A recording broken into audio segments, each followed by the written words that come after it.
Duke Ziebert, the man behind Washington's ultimate power table. From 1950 to 1994, Duke Ziebert's restaurant was much more than a dining establishment. It was Washington, D.C.'s beating social heart, a nexus where power, scandal, and camaraderie converged. Presided over by the charismatic Duke Ziebert, it was the epicenter of deals, gossip, and intrigue. Known for its unspoken rules and status-based seating where a coveted table in the front room signified true arrival in Washington, Duke Ziebert's was a reflection of the city's power dynamics. Duke Ziebert, the larger-than-life impresario, had a gift for making every patron feel important. He remembered names, faces, and stories with remarkable precision, forging deep connections with his clientele. A masterful networker, Duke had an uncanny ability to orchestrate introductions, whether for business, personal connections, or something more discreet. His charm, paired with an unwavering discretion, allowed him to act as a confidant to politicians, sports figures, and even mobsters, while ensuring that all felt at ease under his roof.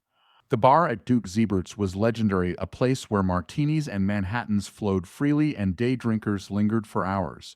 It became a haven for Washington's most notorious alcoholics, some of whom eventually found redemption in Alcoholics Anonymous. Deals were struck, secrets were spilled, and lives unraveled over countless rounds of drinks. The bar also had a reputation as a hub for high-stakes betting, with whispers of wagers placed on everything from Redskins games to political races. Behind the convivial atmosphere was a darker, more salacious side.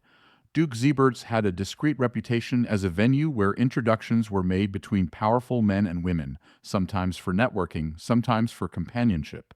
These connections, often brokered quietly by Duke himself, added another layer to the restaurant's mystique. The restaurant's connection to the underworld further heightened its intrigue.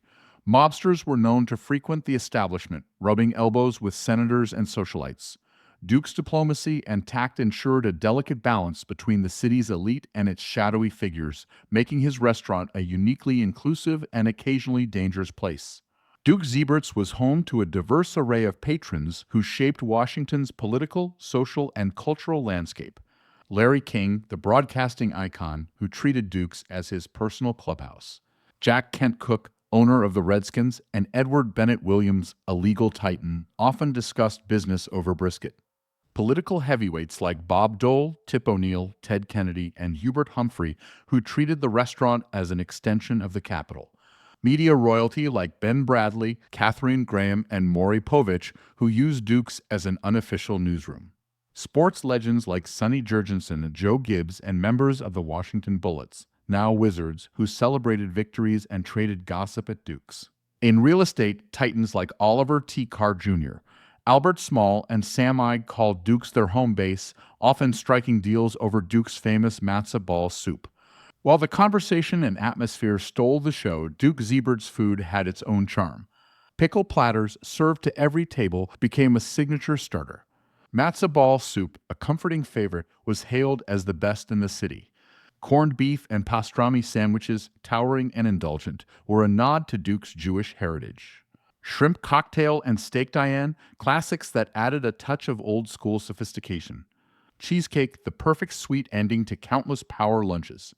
The stories that unfolded at Duke Ziebert's remain as memorable as its clientele. The Fannie Fox Wilbur Mills affair, where the Argentine firecracker scandalized Washington, was rumored to have connections to meetings facilitated at Duke's. Mob ties and betting pools ran discreetly through the restaurant, adding an air of danger to its allure. Rumors of arranged relationships and introductions between powerful men and women gave the restaurant an undercurrent of intrigue. Duke Ziebert's wasn't just a restaurant, it was a mirror of Washington's soul, where power, charm, and scandal blended seamlessly. Whether you came for the food, the company, or the connections, Duke Ziebert's offered something unique, a place where deals were sealed, secrets were shared, and reputations were made or broken. When Duke Ziebert's closed in 1994, it marked the end of an era.